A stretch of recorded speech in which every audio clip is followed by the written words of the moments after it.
The fluorescent lights of Silver Creek Diner buzzed like angry wasps trapped in glass. At 11:47 p.m., Riley Adams wiped down the counter for the third time, her hands moving on autopilot, while her mind counted the hours until rent was due. 72 hours, $300 short. The diner was almost empty. Just her old Mr. Peterson, snoring softly in booth 3, and the 5 men in the corner booth who hadn't said more than 10 words since they arrived an hour ago. Men in leather jackets, weathered boots. The kind of men her mother had warned her about before cancer took her voice, then her breath, then everything else. But these men were quiet, too quiet. They ate their burgers without complaint, drank their coffee black, and one of them, the one with gray, threading through his dark hair, and a scar cutting through his left eyebrow, had actually said, "Please," when he ordered. That was new. Riley refilled their coffee pot and was heading toward their table when the door slammed open hard enough to rattle the blinds. Scott Blackwood stumbled in, and the smell of whiskey stumbled in with him. "Well, well, well," he slurred, grabbing the edge of the counter to steady himself. "If it isn't my favorite little waitress." Riley's stomach dropped. She'd cut him off 2 hours ago at the bar next door, and he'd left angry. She'd hoped that was the end of it. It never was. "We're closing soon, Scott," she said, keeping her voice level, calm like she was talking to a spooked horse. "You should head home." "Don't tell me what to do." He pointed a wavering finger at her. His eyes were bloodshot, unfocused. "You think you're better than me? You're just a waitress in a dead-end diner in a dead-end town." "Please leave." Riley felt her pulse in her throat. The conversation at the biker's table had stopped. The diner was silent, except for Mr. Peterson's snoring and the hum of the lights. Scott laughed a wet, ugly sound. "Oh," she said, "please. You know what, I'm tired of people telling me no.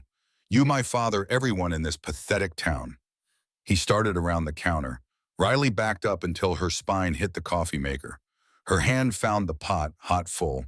She held it like a weapon. "Stay back, Scott. I mean it." But he didn't stay back. He never did. His hands shot out and grabbed her throat. Not hard at first, just enough to make his point. Enough to feel his sweaty palm against her windpipe. Enough to make her freeze like she always froze when men got too close, too angry too much. The coffee pot slipped from her fingers and shattered on the floor. She couldn't breathe, couldn't think. Couldn't. Then Scott was gone, not falling, not stumbling, just gone. 1 second his hand was crushing her throat, and the next he was airborne, flying backward across the diner like someone had launched him from a cannon. He crashed into a table, sending plates and silverware exploding in every direction. Riley gasped, air flooding back into her lungs. The biker with the scar, the one who'd said please, was standing where Scott had been. His expression hadn't changed. Calm, almost bored. "Bad idea," the biker said quietly. Scott groaned on the floor, trying to get up. The other 4 bikers were already moving. Not running, not rushing, just standing, walking over with the casual certainty of men who'd done this 1,000 times before. "You broke my ribs," Scott wheezed. "My dad's going to—" "Your dad's going to what?" One of the bikers, huge with arms like tree trunks and a red beard, crouched down next to Scott. "Finish that sentence. I'm curious." Scott's mouth opened and closed like a fish. The scarred biker looked at Riley. "You okay?" She nodded, then shook her head, then nodded again because she didn't know what else to do. "Rye, call it in," the scarred biker said. A lean man with dark skin pulled out a phone. "Police or ambulance?" "Both. Tell them we have a drunk and disorderly who assaulted a staff member." "We'll wait." "No," Scott tried to crawl toward the door. "No cops. My father will handle this." The bearded biker put one boot on Scott's back. Not hard, just enough to stop him moving. "Your father," the scarred biker said, "should have handled you a long time ago." Riley's legs finally remembered how to work. She stumbled forward, caught herself on the counter. "Thank you. Thank you." The scarred biker glanced at her. His eyes were gray like storm clouds before rain.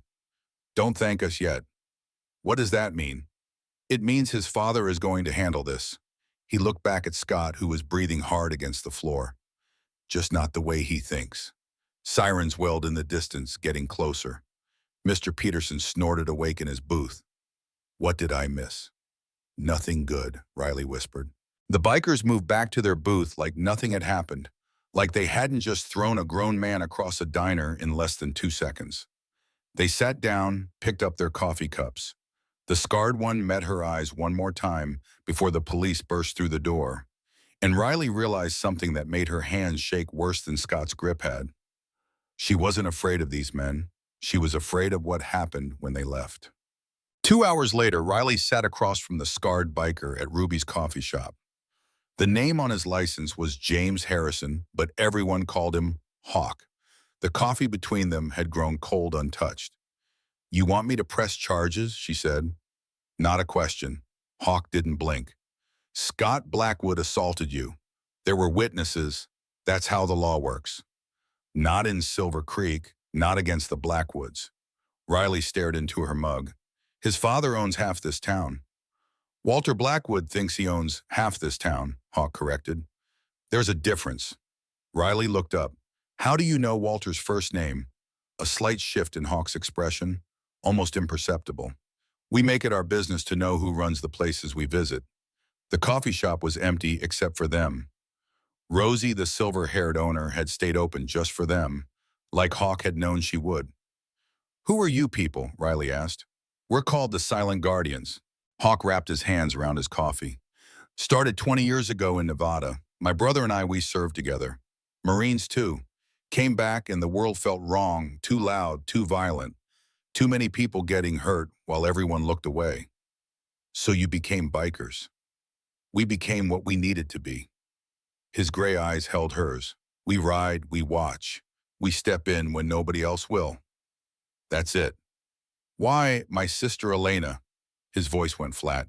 "She was 22, waitress like you. Boyfriend got mean one night, and she didn't call for help because she was scared. Neighbors heard her screaming and did nothing. By the time someone called 911, it was too late." Riley's throat closed up. "I was overseas. Couldn't protect her. Couldn't save her." Hawk's knuckles whitened around his mug. "So now I protect everyone else's sisters' daughters, mothers, anyone who needs it. I'm sorry about Elena." "Don't be sorry. Be smart." He slid a card across the table. Plain white. Just a phone number. "Blackwood's going to escalate. Men like him don't know how to lose small. They double down." "What am I supposed to do? Leave town?" "You could, probably should." Hawk stood, dropping cash on the table enough to cover both drinks and a generous tip. "But if you stay, you call that number when things go sideways. Not if, when." Riley was fired the next morning. Frank, the diner owner, wouldn't meet her eyes as he handed her 2 weeks' pay in cash. "Walter Blackwood called me at 5 a.m., he explained, voice low. "If I don't fire you, he'll pull his business. His families have been eating here for 40 years.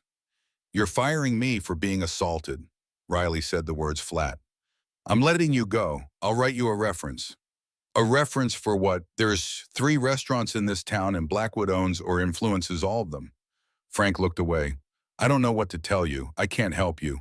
Nobody can." Outside, the morning sun was too bright, too cheerful. She stood in the parking lot, unemployed and alone, and laughed because crying felt too easy. Then she saw them. 5 motorcycles parked across the street. Engines off, waiting. Hawk raised one hand. Not a wave, just acknowledgement.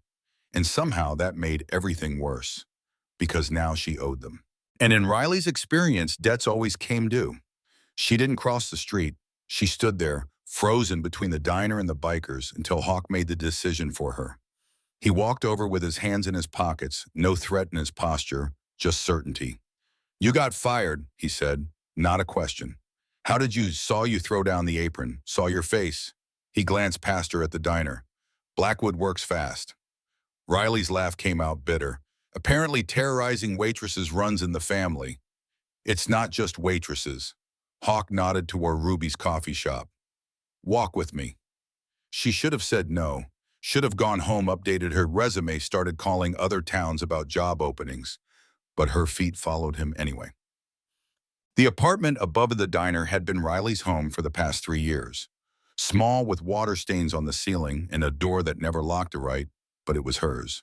She climbed the stairs slowly that evening, muscles aching from a day of walking town, filling out applications at places that would never call her back.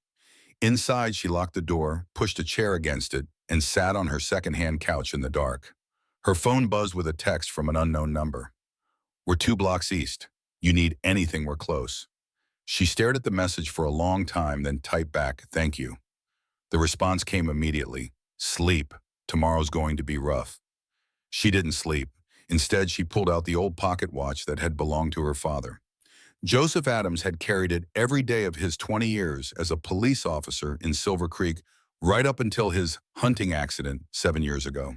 The same year Walter Blackwood's mining operation expanded onto protected land. The same year her father had started asking questions about water contamination in the East Creek. The watch didn't run anymore. The bullet that had supposedly ricocheted and hit him in the chest had gone through the watch first. The hands were frozen at 10:17. Riley traced her fingers over the engraving on the back. "Justice never sleeps." Her father had believed that. So had her brother David, who'd followed in his footsteps, joining the police academy, until his car accident 3 years ago. Brake lines cut, they said. No evidence of foul play. Just bad luck, like her father. Like anyone who stood against the Blackwoods. A knock on her door at 6 a.m. startled Riley awake. She hadn't meant to sleep, but exhaustion had won out. She peered through the peephole to see Thomas Harlow, Silver Creek's new police chief, 40 years old with prematurely gray hair and city eyes. He'd moved here 6 months ago from Chicago. Not enough time to be bought yet. "Ms. Adams," he said when she opened the door. "Sorry to disturb you so early." "Chief Harlow," she nodded. "Is this about last night?" "Partly. Scott Blackwood made bail an hour after we processed him." "Of course he did. But that's not why I'm here." He shifted his weight. "I wanted to talk about pressing charges. He assaulted you. That's a crime regardless of his last name." Riley leaned against the doorframe. "Have you met Walter Blackwood yet, Chief Harlow?" "I have. Invited me to dinner my first week in town." And Harlow's mouth tightened. "And I didn't care for him, but that's not relevant to your case." "It's the only thing relevant to my case. Walter owns the judge, the prosecutor, and half the police department. No offense." "None taken, it's true." Harlow looked at her steadily. "But not all of us, and not me." Riley studied him. There was something in his eyes, something familiar. "Why do you care?"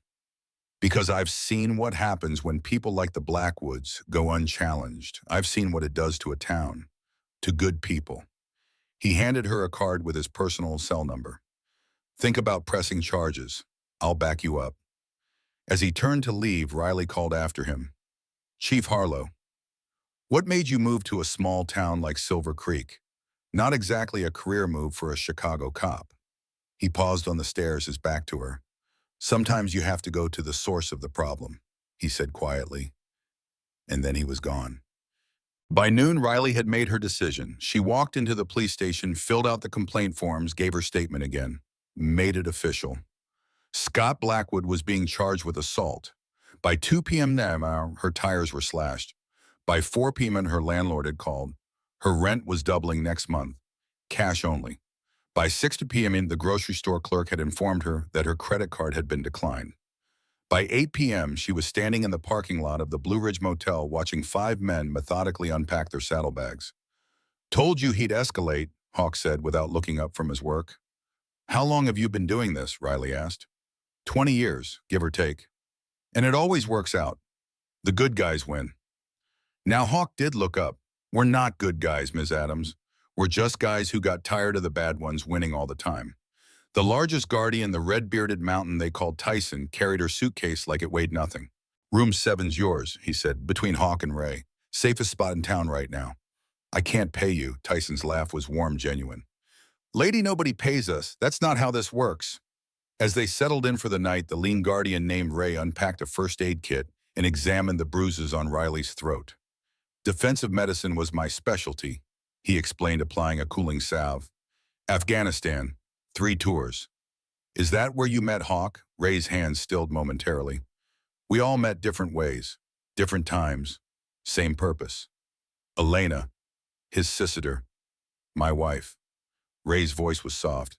"Different women, same story." Before Riley could ask more, there was a commotion outside. A black Mercedes had pulled into the parking lot. Walter Blackwood himself stepping out in an immaculate suit despite the late hour. "Adams," he called.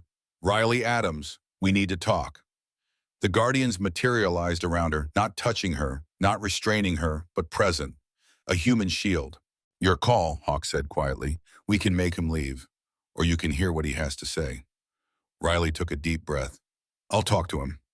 Walter Blackwood stood in the pool of light from the motel sign, looking completely out of place and completely comfortable at the same time. A man accustomed to bending the world to his will. Miss Adams, he said when she approached, keeping a careful distance. I think we've had a misunderstanding. Your son grabbed my throat and threatened me. What's to misunderstand? Walter smiled. It never reached his eyes. Boys will be boys. Scott has always been passionate. Passionate, Riley repeated the word, tasting like ash. Is that what you call it? I call it a regrettable incident that's being blown out of proportion. Walter reached inside his jacket and pulled out an envelope. $20,000, cash. Consider it compensation for your distress. He held it out. When Riley didn't move to take it, he added, plus a job at any of my businesses, your choice. Starting salary twice what Frank was paying you. The night air felt suddenly cold against Riley's skin. All I need, Walter continued, is for you to drop these ridiculous charges against my son. Behind her, Riley could feel the guardians watching, silent but present. She thought about her father's watch, stopped forever at the moment of his death. She thought about her brother's smile now, just a memory. She thought about Elena, whom she'd never met, and all the others who had taken the envelope, taken the easy way out. No, she said. Walter's smile vanished. Excuse me. I said no, your son assaulted me. He'll face the consequences. You don't understand how things work here. I understand perfectly. That's why I'm saying no. Walter's face hardened. I own this town, Ms. Adams. The judge, the mayor, the bank that holds your mortgage. One word from me and you'll never work again. Not just here, anywhere within 100 miles. Riley stepped closer, her heart pounding, but her voice steady. You may own half this town, Mr. Blackwood, but you don't own me. My father taught me that justice isn't for sale. Walter's eyes flickered with something recognition. For a moment, he looked past her to the guardians lingering on Hawk. You're making a mistake, he said, but there was a new note in his voice. Uncertainty. Probably, Riley agreed, but it's my mistake to make. Walter got back into his Mercedes without another word. As he drove away, Riley felt her legs begin to shake, the delayed reaction of adrenaline leaving her system. A hand steadied her elbow. Hawk. Your father, he said quietly. Joseph Adams, Silver Creek PD. Riley stared at him. How did you... He was a good man. Hawk's eyes held something she couldn't read. One of the best I ever knew. You knew my father. Hawk didn't answer directly. Instead, he guided her back toward the motel. Get some rest. Tomorrow we start pushing back. How come? By doing what your father was doing 7 years ago, following the evidence. The next morning, Riley woke to the sound of voices outside her room. The guardians were gathered around a laptop looking at something Marcus, their tech specialist, had found. Morning, Ray handed her a cup of coffee. Sleep okay? No. Riley took the coffee gratefully. What's going on? Marcus has been digging into Blackwood Enterprises, Hawk said. Found some interesting patterns. The screen showed property records, business licenses, tax filings. To Riley, it looked like gibberish. To Marcus, apparently it was a story. 7 businesses in Silver Creek have burned down in the past decade, he explained. All refused buyout offers from Blackwood.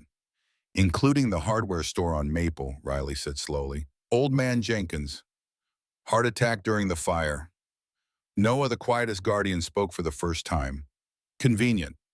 There's more, Marcus continued. Your father was investigating water contamination from the mine. Started collecting samples, sending them to a lab in Denver. Riley's head snapped up. How do you know that? Hawk and Marcus exchanged glances. Because I helped him, Hawk said finally. Your father and I served together, Force Recon, before he became a cop. The world seemed to tilt sideways. Riley grabbed the edge of the table to steady herself. You knew my father, and you're just telling me this now. It wasn't relevant until now. Wasn't relevant, Riley's voice rose. My father was murdered, my brother too, and you knew them. I knew your father, Hawk corrected, never met your brother, And I didn't know they were murdered until we started looking into Blackwood 6 months ago. 6 months, Riley felt like she was drowning. You've been investigating Blackwood for 6 months and you just happened to be at the diner when Scott attacked me. Not happened, Noah said quietly. Planned. A heavy silence fell. We needed a way in, Hawk explained, his voice calm, reasonable. A legal way. Something that would force Blackwood into the open. So I'm bait, Riley said flatly. No, you're the catalyst. Hawk's eyes were steady. We've been gathering evidence for months. Bank records, environmental reports, witness statements. But we needed something public. Something Blackwood couldn't bury. Like his son assaulting someone in front of witnesses. Like his son assaulting the daughter of the man he had killed. Hawk's voice was quiet but intense. Your father was gathering evidence against Blackwood when he died. Your brother found that evidence and was going to take it to the state police. Riley's coffee mug slipped from her fingers, shattering on the concrete. No one moved. How do you know that? She whispered. Hawk reached into his jacket and pulled out a weathered envelope. Inside was a USB drive and a letter. Riley recognized the handwriting immediately. David's. Your brother mailed this to me the day before he died, Hawk said. I was in Afghanistan. By the time I got it, he was gone. With trembling fingers, Riley unfolded the letter. Hawk, it began. My father trusted you. Said if anything ever happened to him, I should find you. Something's going on with Blackwood's mine. Dad was collecting samples, evidence of contamination. After he died, I found his notes. They're all on this drive along with my own investigation. I'm taking it to the state police tomorrow. If you're reading this, I made it. If not, the letter ended there. He never finished it, Hawk said softly. Mailed it anyway. Maybe he knew he was in danger. Riley looked up, tears blurring her vision. Why now? Why wait 3 years? We didn't. We've been building the case, gathering evidence, making connections. These things take time if you want to do them right. And Scott attacking me? We didn't plan that, Tyson interjected. But we were watching you because of who you are, who your father was. Before Riley could respond, her phone rang. Chief Harlow. Ms. Adams, he said when she answered, we need to talk. There's been a development in your case. What kind of development? Not over the phone. Can you come to the station? Riley looked at the Guardians. Hawk nodded once. I'll be there in 20 minutes, she said. As she hung up, Marcus's laptop pinged with an alert. His expression darkened as he read the screen. What is it? Hawk asked. Someone just accessed the Silver Creek criminal database. Pulled Riley's file and yours. Blackwood? No. Marcus looked up grimly. Chief Harlow. The police station sat in the center of town, a brick building that had once been the pride of Silver Creek. Riley parked across the street, watching officers come and go. You don't have to go in, Hawk said from the passenger seat of her borrowed car. The other Guardians were positioned strategically around the block watching. Yes, I do. Riley gripped the steering wheel. If Harlow's working for Blackwood, I need to know. And if he's not, then we have an ally. Hawk's expression didn't change, but something in his eyes softened. Your father would be proud, he said quietly. You have his backbone. Riley swallowed hard. I never got to show him that. He knew. Hawk's certainty was absolute. Fathers always know. Inside the station, Officer Jenkins, no relation to the hardware store owner, directed Riley to Harlow's office. The chief was on the phone when she entered, but he quickly ended the call. Ms. Adams, thank you for coming. He gestured to the chair across from his desk. Please sit. Riley remained standing. What's the development in my case, Chief? Harlow studied her for a moment, then sighed. Straight to business, like your father. He stood and closed his office door. The development is that Walter Blackwood just tried to have the charges against Scott dismissed. And did he succeed? No, but he tried something else too. Had one of my officers run background checks on you and your new friends. Harlow leaned against his desk. Interesting reading, especially James Harrison, man with quite a past. Riley kept her face neutral. Is that why you called me here, to warn me about the company I'm keeping? Partly. Harlow moved to the window, peering through the blinds, but mostly to tell you that I think your father was murdered. The statement hung in the air between them. Why would you think that? Riley asked carefully. Because I've been investigating it for 6 months. Harlow turned back to face her. Ever since I transferred here. Why? A muscle worked in Harlow's jaw. Personal reasons. Not good enough. Not if you want me to trust you. Harlow's eyes flicked to the closed door, then back to her. Elena Harrison was my sister too. Half-sister. Different fathers, same mother. His voice dropped. When she died, Hawk went one way. I went another. He formed the Guardians. I became a cop. Different methods, same goal. Riley felt like the floor had dropped out from under her. You're Hawk's brother. Step-brother, we don't advertise it. Harlow No Harrison straightened. I've been building a case against Blackwood from the inside. Hawk from the outside. And you didn't think to mention this when you came to my apartment. Would you have believed me, or would you have thought it was a trap? He had a point. Riley sat down heavily in the chair. So what now? Now we combine forces. Your complaint against Scott is just the beginning. We use it to pull the thread that unravels everything. Harlow moved back to his desk, opening a drawer. Your father kept copies of his investigation. I found them in the evidence lockup. They were misfiled deliberately. He laid a manila folder on the desk. Inside were water sample reports, photographs of the mine, handwritten notes. Joseph Adams's neat, precise handwriting. Dad was building a case, Riley whispered. A strong one, showing that Blackwood's mine was leaking toxic chemicals into the groundwater, causing cancer rates in Silver Creek to rise. Harlow's voice was gentle. Like your mother's cancer. Riley's head snapped up. Are you saying? I'm saying Walter Blackwood has a lot to answer for. And with your help, with Hawk's help, we can finally make him do it. Before Riley could respond, her phone buzzed with a text from Hawk. Fire the diner, now. She looked up at Harlow, horror washing over her. He's burning it down, she whispered. My apartment. Harlow was already reaching for his radio. All units, fire at Silver Creek Diner. Possible arson in progress. But Riley was already running. Flames clawed at the night sky as Riley arrived at the Silver Creek Diner. Fire trucks screamed into position, hoses uncoiling like desperate snakes. Too late. The diner was already a skeleton of its former self, blackened ribs exposed to the night air. The apartment above her home, nothing more than ash and memory. A crowd had gathered despite the late hour. Some in bathrobes, some fully dressed, as if they'd been waiting for the spectacle.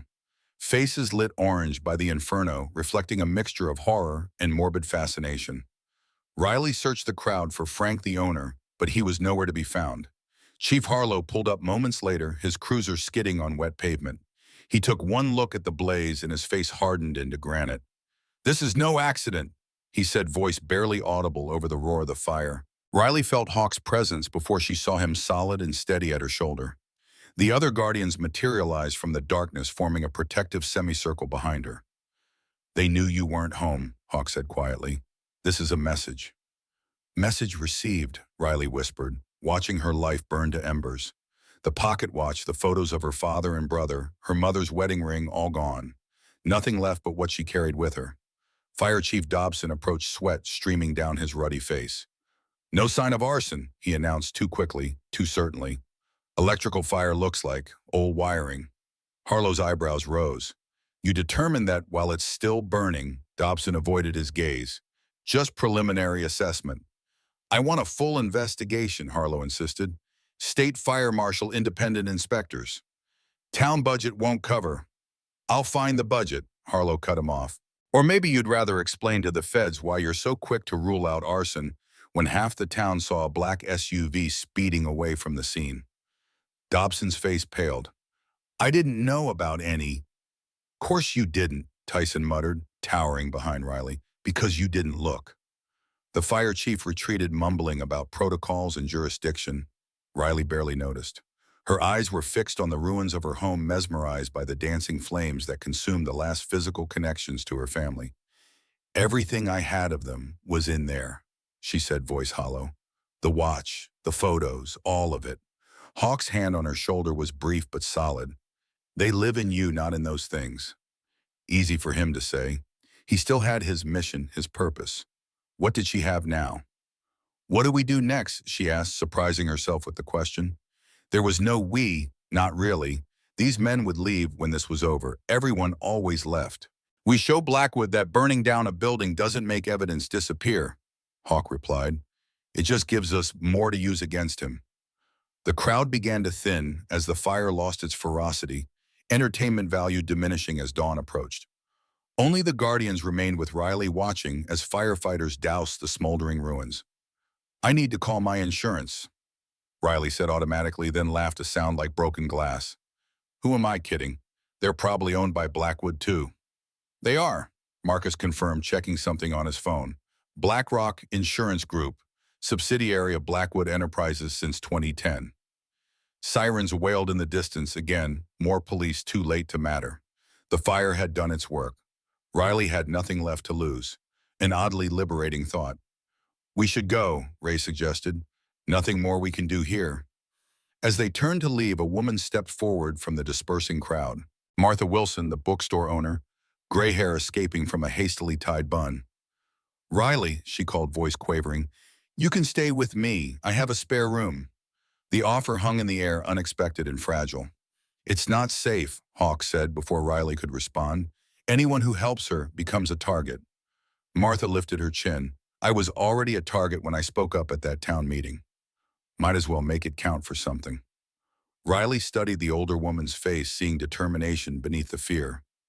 Martha had lost her husband to cancer 3 years ago, the same rare liver cancer that had taken Riley's mother, the same cancer that had spiked in Silver Creek after the mine expanded. Thank you, Riley said. But they're right, I should stay with the Guardians for now. Martha pressed her lips together, then reached into her pocket and pulled out a key. The bookstore's back room is yours if you need it, just in case. Riley took the key, throat tight. Small acts of courage spreading like ripples. They left as the sky began to lighten, the fire reduced to smoking ruins under a pale dawn. The day promised heat and clarity, exposing what the night had hidden. None of them saw the lens capturing their departure or the man in the black car documenting their every move. Walter Blackwood liked to be thorough. The town hall meeting was Walter Blackwood's idea. Community safety discussion, the flyers proclaimed, hastily posted on telephone poles and shop windows. Recent troubling incidents they cited as the reason. 8 o'clock the time. Mandatory attendance, the unwritten implication. By 7:30, the old municipal building was packed to capacity. Folding chairs arranged in neat rows, faces tense with anticipation. The air conditioning struggled against summer heat, and too many bodies leaving a film of sweat on everyone's skin. Riley and the Guardians entered at 7:45, causing a ripple of whispers to spread through the crowd. Chief Harlow was already there, standing at the back, arms crossed. He nodded once as they entered. Walter Blackwood himself sat in the front row, immaculate in a navy suit despite the heat. His son, Scott, was conspicuously absent. A row of men in dark suits, Blackwood's security, lined the walls, expressions blank behind sunglasses. Mayor Green, a thin man with perpetually nervous hands, called the meeting to order precisely at 8. He cleared his throat 3 times before speaking, eyes darting to Blackwood between each nervous tick. Friends and neighbors, he began, voice cracking slightly. We're here tonight to discuss the recent incidents that have disrupted our peaceful town. The crowd murmured, some nodding in agreement, others shifting uncomfortably in their seats.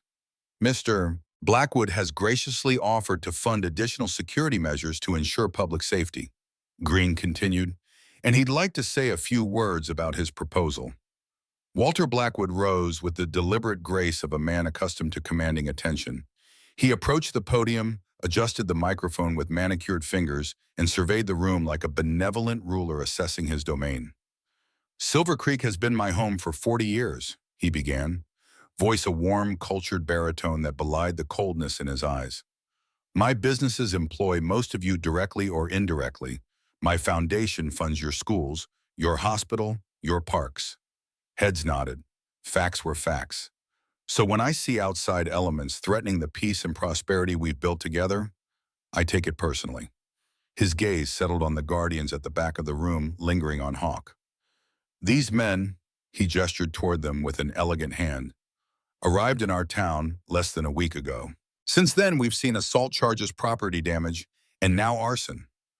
Murmurs rippled through the crowd, some accusatory, some confused.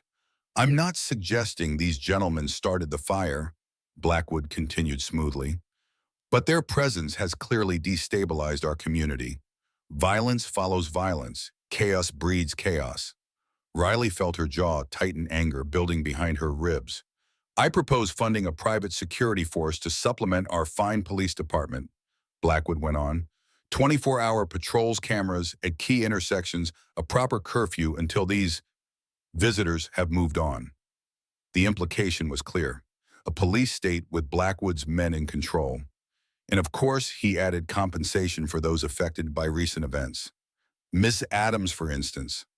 "I've already prepared a generous relocation package. Fresh start in a new town, all expenses paid." Every eye in the room turned toward Riley.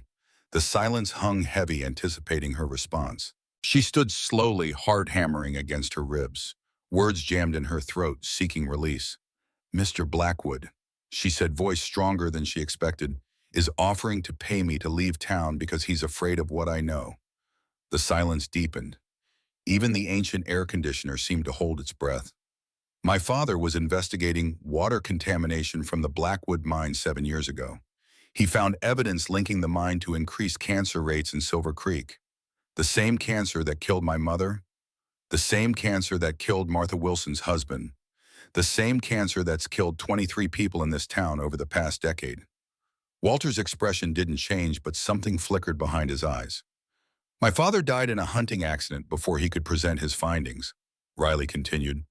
"My brother found those findings 3 years later and died in a car accident the day before he planned to take them to the state police." Now murmurs rose from the crowd, louder, more insistent. "Now Mr. Blackwood wants me gone too. His son assaults me, then he burns down my home, and now he offers to pay me to disappear." Riley's voice rose, powered by years of silent grief. "But I'm not going anywhere. Not until the truth comes out." Walter Blackwood's smile remained fixed, professional, but ice had crept into his voice. "Grief can make people believe strange things, Ms. Adams. Your accusations are not only false, but potentially libelous." "Then sue me," Riley challenged. "Discovery works both ways." For the first time, Walter looked uncertain. Martha Wilson stood up, then hands trembling, but chin high. "My Harold had no history of liver cancer in his family. Never drank, never smoked.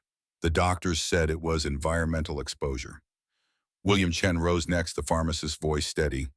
"We've filled more prescriptions for rare cancers in the past 5 years than in the previous 20 combined. All downriver from the mine." One by one people stood, parents of sick children, widows and widowers, each with a story, each with grief, each with growing suspicion. The whispers Riley and Hawk had heard in the morning became a chorus by evening. Walter Blackwood watched it unfold, his composure finally cracking. "This is absurd," he snapped. "You're being manipulated by outsiders and a woman with a vendetta." "The only manipulation here," Hawk spoke for the first time, voice carrying without effort, "is what you've done to this town for decades. Using fear to control people, using money to buy silence." "Who are you to judge me?" Walter snarled, mask slipping further. "You're nothing but a band of vigilantes." "We're veterans," Hawk corrected calmly. "Men who fought for this country, who came home to find people like you destroying it from the inside." Walter Blackwood turned to Mayor Green.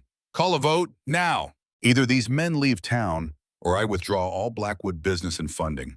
See how Silver Creek survives without me."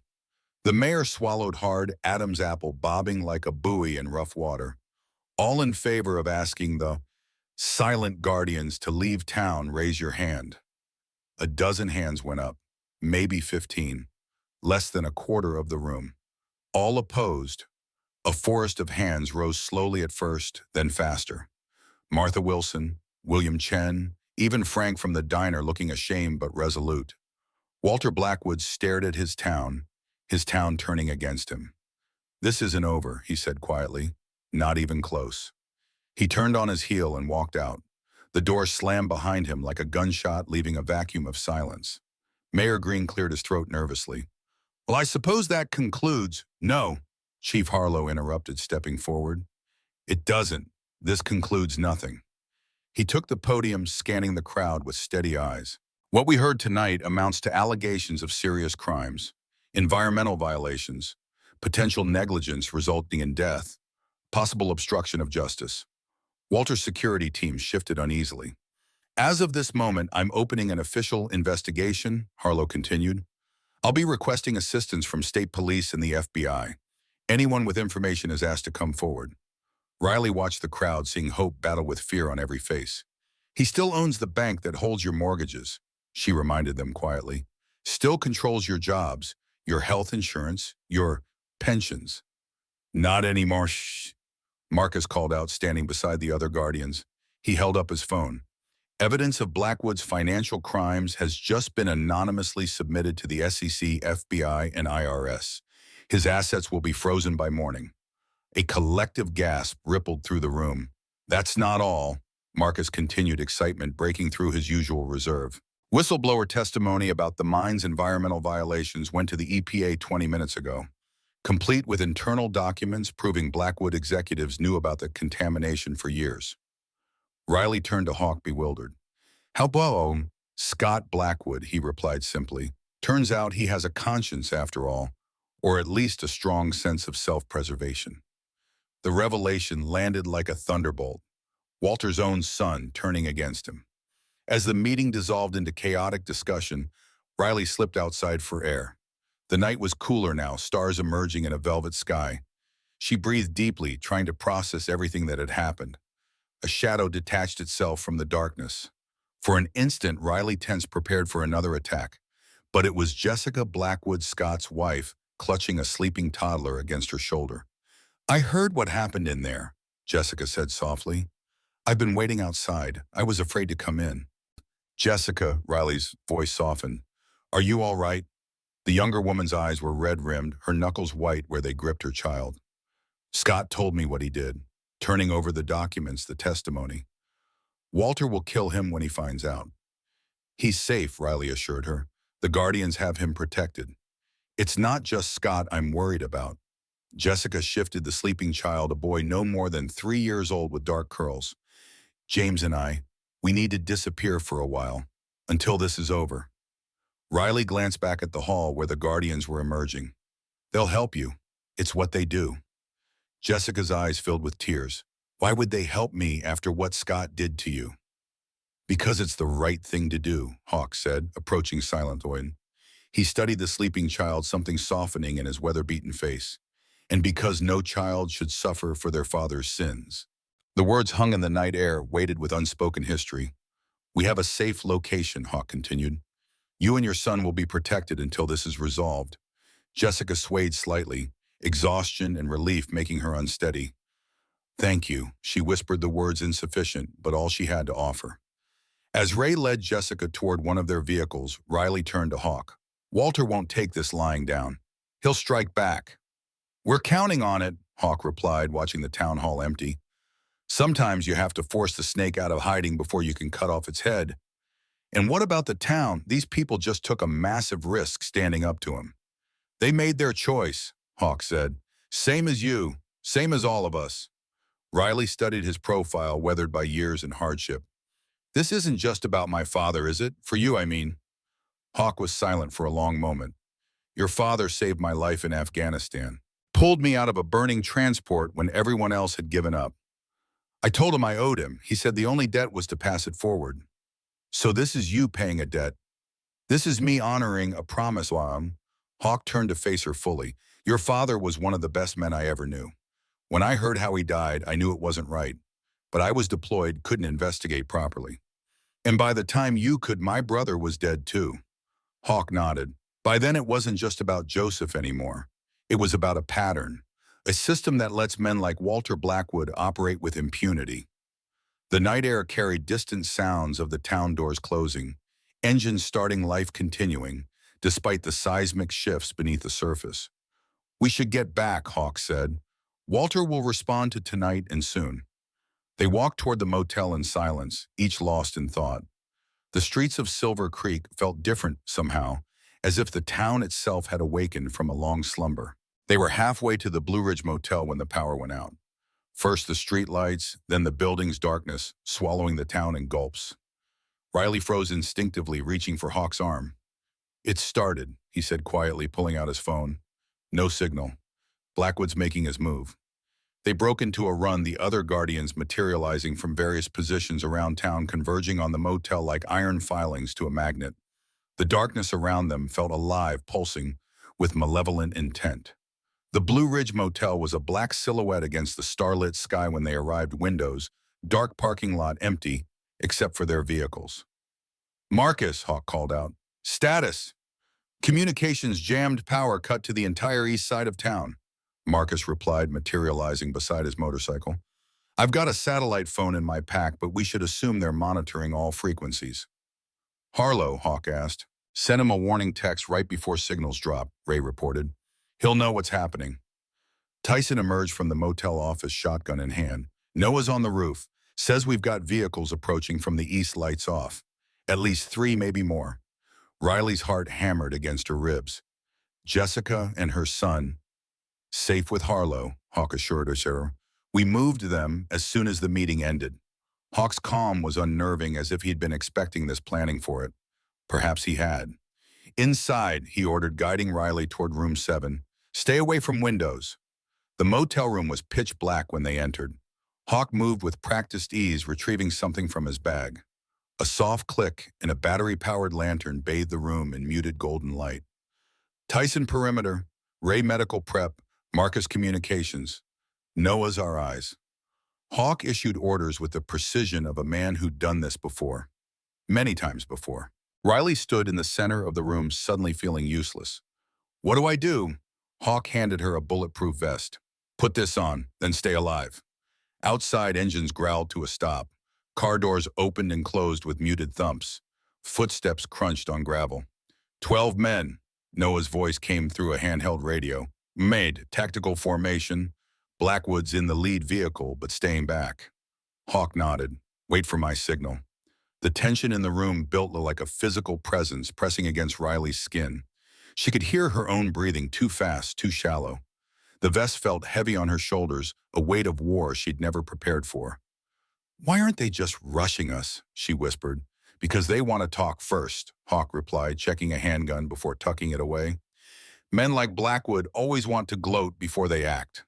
As if summoned by his words, a voice boomed through a megaphone outside. "Harrison, I know you're in there. You and your men." And Riley Adams. Walter Blackwood, his cultured voice distorted by electronics. "This ends tonight. You've disrupted my town, turned my son against me, threatened my business. I'm giving you one chance to surrender peacefully."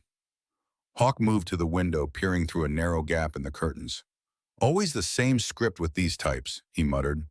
"As if we'll just walk out and let them kill us because they asked nicely." Riley joined him at the window, careful to stay hidden. Walter stood behind his line of armed men, illuminated by vehicle headlights. He looked smaller, somehow less imposing, like a puppet master whose strings were beginning to tangle. "What do we do?" Riley asked. "We wait," Hawk replied.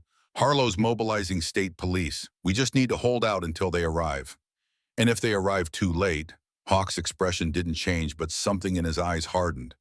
"Then we make sure Blackwood goes down with us." The megaphone crackled again. "You have 5 minutes to come out. After that, my men have authorization to use whatever force necessary." Riley felt cold fear slide down her spine. "He's going to kill us all and claim self-defense." "That's the plan," Hawk agreed. "But plans change." He reached for the radio. "Noah on my mark, take out the vehicles. Tyson, be ready to move on the north side. Ray south. Marcus, wait for my signal on communications." Acknowledgments came through in quick succession. "What about me?" Riley asked. Hawk studied her for a moment. "You're the reason we're all here. Stay alive, whatever happens." Before Riley could respond, headlights flooded the parking lot, more vehicles arriving, but from the west this time. "Police," Noah's voice crackled over the radio. "State troopers, 4 units marked. Harlow's with them." Relief washed through Riley like a physical force. Hawk's expression, however, remained unchanged. "Don't celebrate yet," he warned. "This just got more complicated." Outside, chaos erupted. Shouts, commands, the sounds of weapons being readied. Walter's voice rising above the din, indignant, commanding. "Chief Harlow," Walter's amplified voice carried through the night. "These men are armed and dangerous. My security team is here lawfully to conduct a citizen's arrest.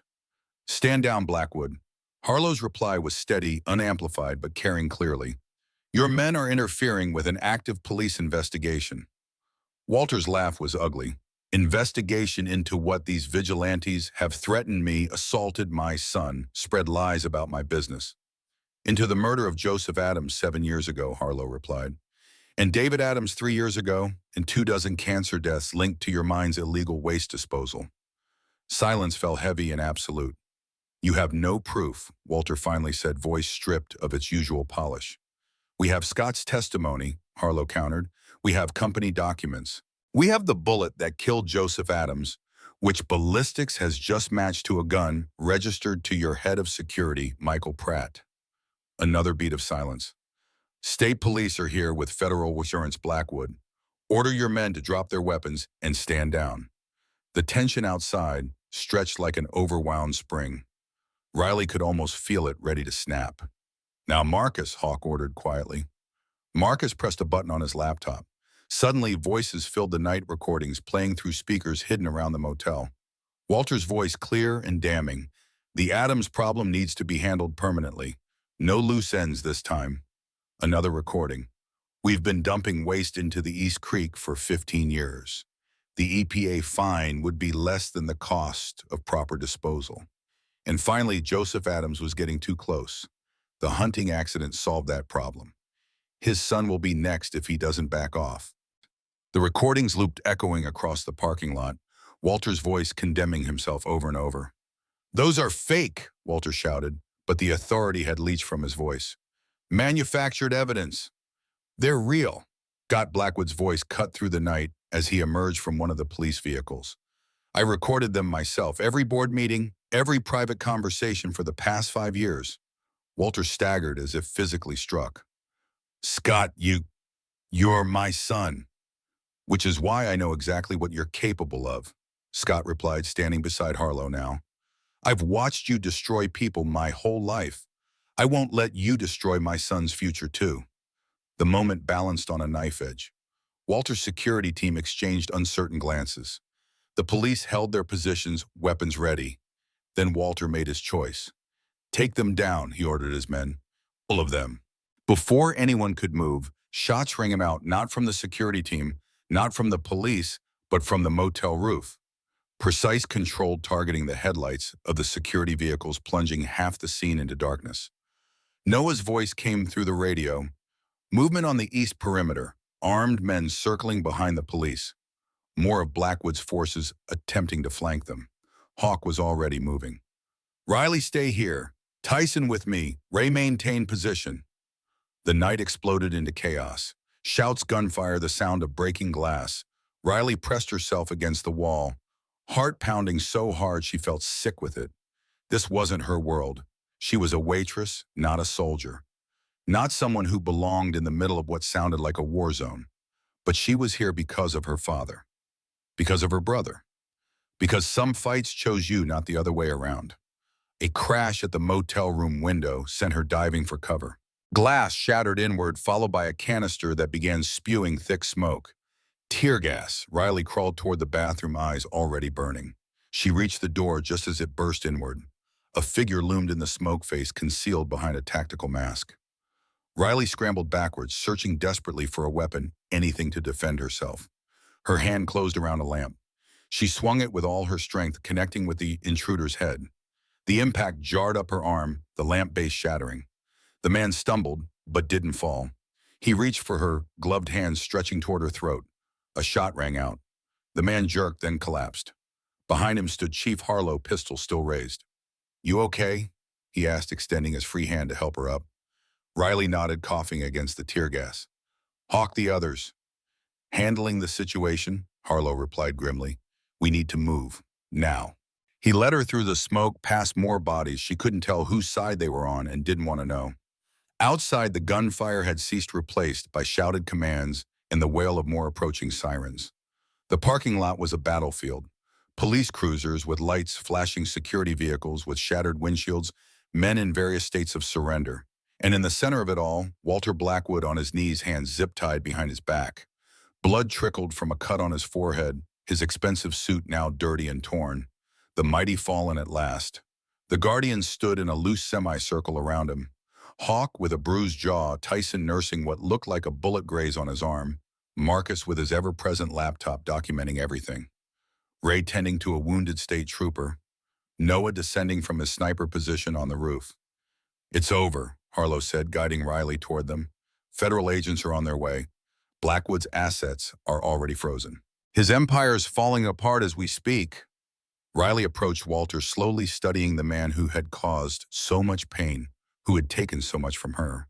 She had expected to feel triumph, maybe even joy at seeing him brought low. Instead, she felt hollow, empty. This wouldn't bring her father back or her brother or the years she'd spent in grief and uncertainty.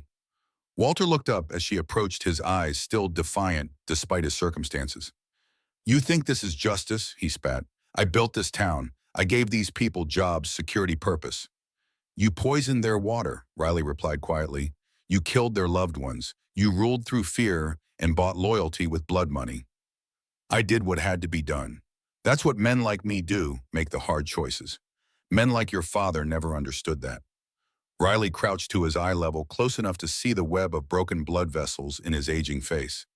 "My father understood exactly who you were. That's why you had him killed."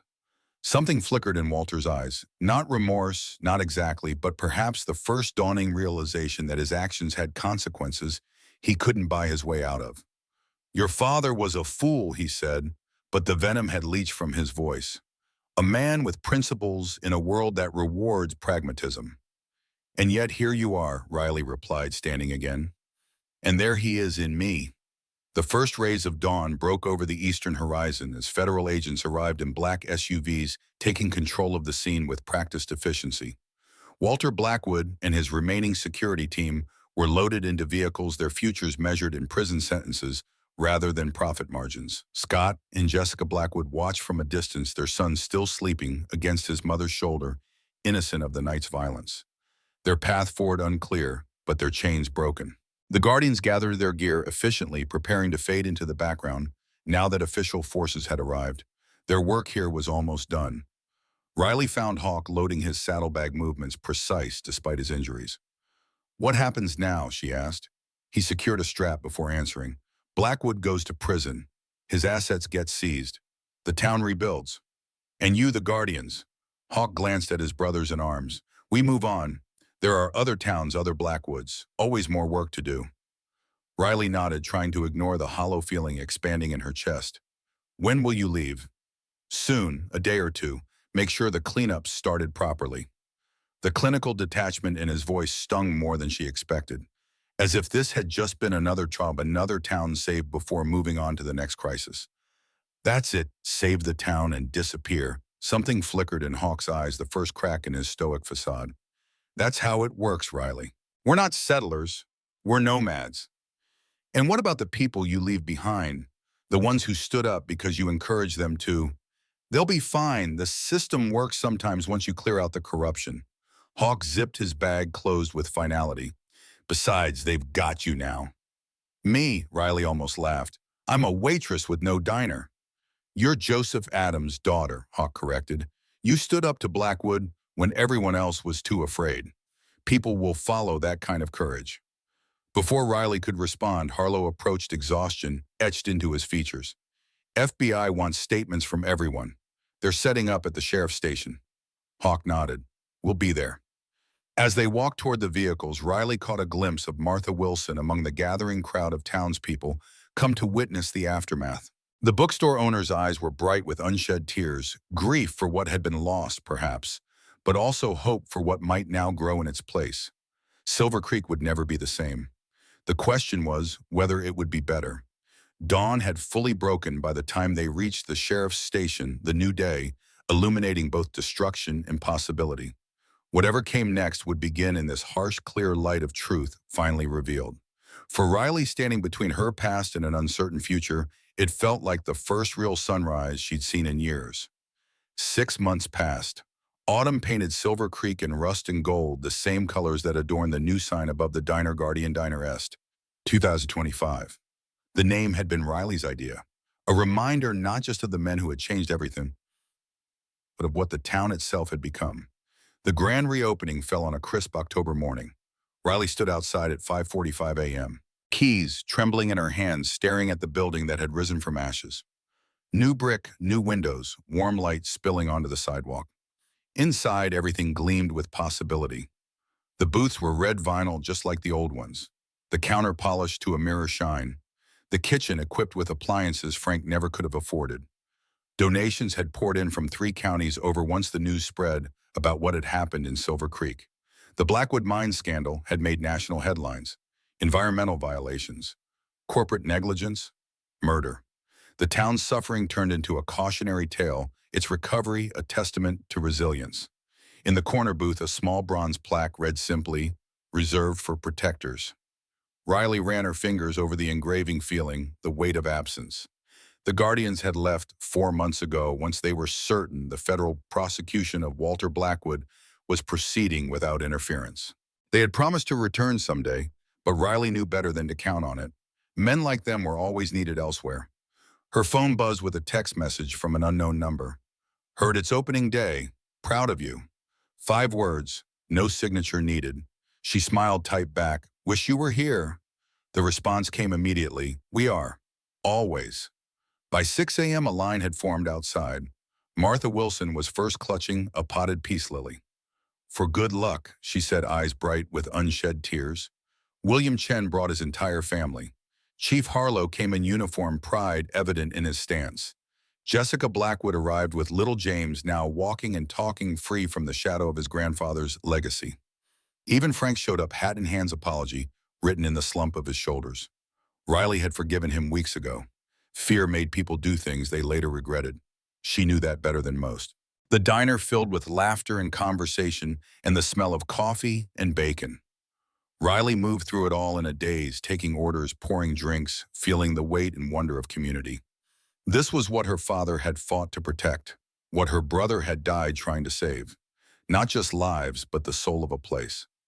Around 10 a.m. a stranger walked in, tall, lean, with tired eyes and the bearing of a man who had seen too much. He sat at the counter, ordered coffee black. "What brings you to Silver Creek?" Riley asked as she poured. "I'm looking for a group. They call themselves the Silent Guardians." His voice was soft, accent Southern. "Heard they helped this town a while back." Riley's hands stilled. "What do you need them for?" "My sister." The man's eyes met hers, desperation clear beneath exhaustion. "She's in trouble. Bad trouble. Police can't help. Won't help. I've tried everything else." Riley studied him, seeing echoes of herself 6 months earlier. The same fear, the same determination, the same last-ditch hope. "I don't know where they are," she said honestly. "They move around, but I know how to reach them." Hope flickered in the man's eyes. "Could you? I've driven 3 states following rumors. Please."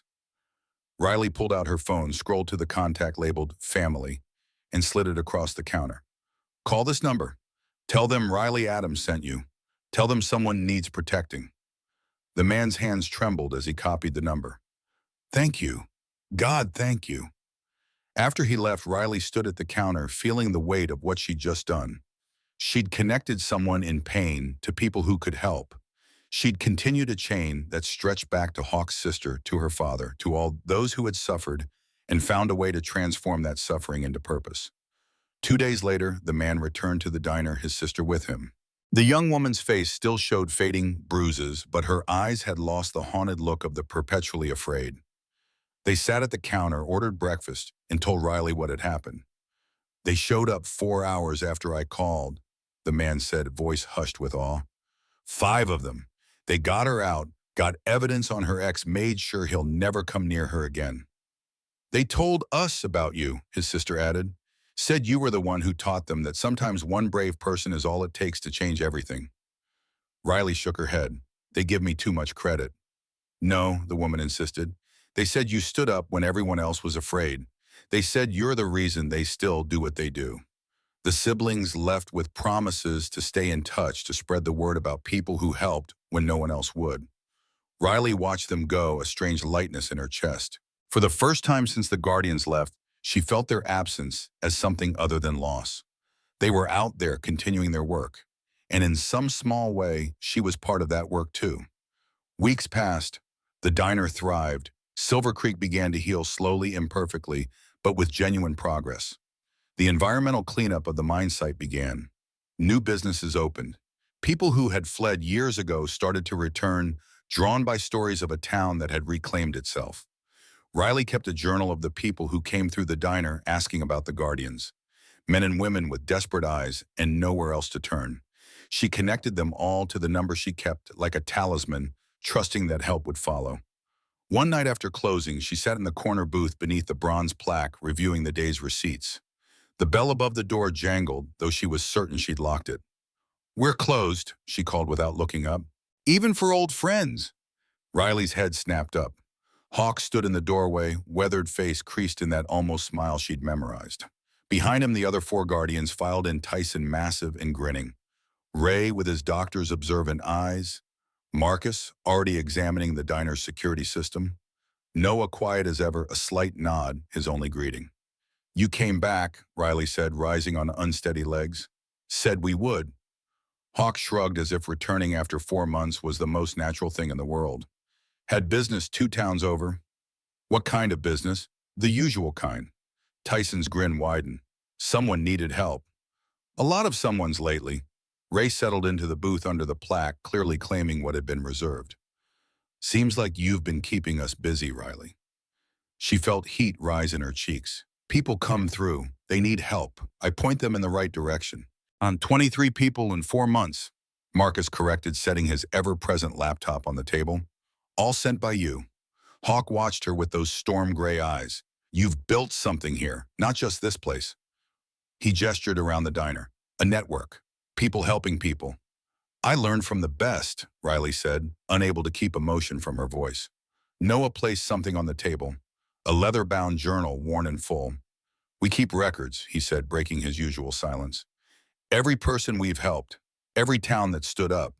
You are in here. Page 47. Riley opened the journal with trembling hands. There was her name, the date, a brief account of what had happened. And at the bottom, in Hawk's precise handwriting, the one who reminded us why we ride. "I don't understand," she whispered. Hawk sat across from her, his customary place. "You asked us once why we do this. The real answer? Because people like you exist. People who stand up, who refuse to let evil win, even when it costs them everything. You remind us the world's worth protecting." "I'm not special," Riley protested. "You press charges," Ray interrupted. "Do you know how rare that is? How many people we meet who won't, who can't, who are too scared?" "You did it." The words settled over her like a benediction. For 6 months, she'd been piecing herself back together, finding purpose in the void left by vengeance fulfilled. Now she understood that what she'd started in the diner was just the beginning. "We've been thinking," Hawk continued, "this connecting people to us. It works, but it could work better." "What do you mean, a formal network? People in different towns who know how to connect those in need with those who can help. Not just us. There are other groups, other individuals. People with skills, resources, courage." Riley's mind raced with the implications. "Like a safety net for when the system fails." "Exactly." Hawk nodded. "We're calling it the Guardian Network. We've already got coordinators in 6 states. And you want me to be part of it. We want you to run it." Hawk's expression remained steady, but his eyes revealed his conviction. "You're already doing the work. You understand both sides. You have the heart for it." The proposal should have terrified her. 6 months ago it would have. But the woman who had trembled before Walter Blackwood was gone, replaced by someone stronger, more certain. "Yes," she said simply. The Guardian Network launched officially 1 year after the fall of Walter Blackwood. The first conference was held in Silver Creek's community center, drawing 200 volunteers from 12 states. Former victims become protectors. Survivors become advocates. Ordinary people with extraordinary determination to stand in the gap when institutions failed.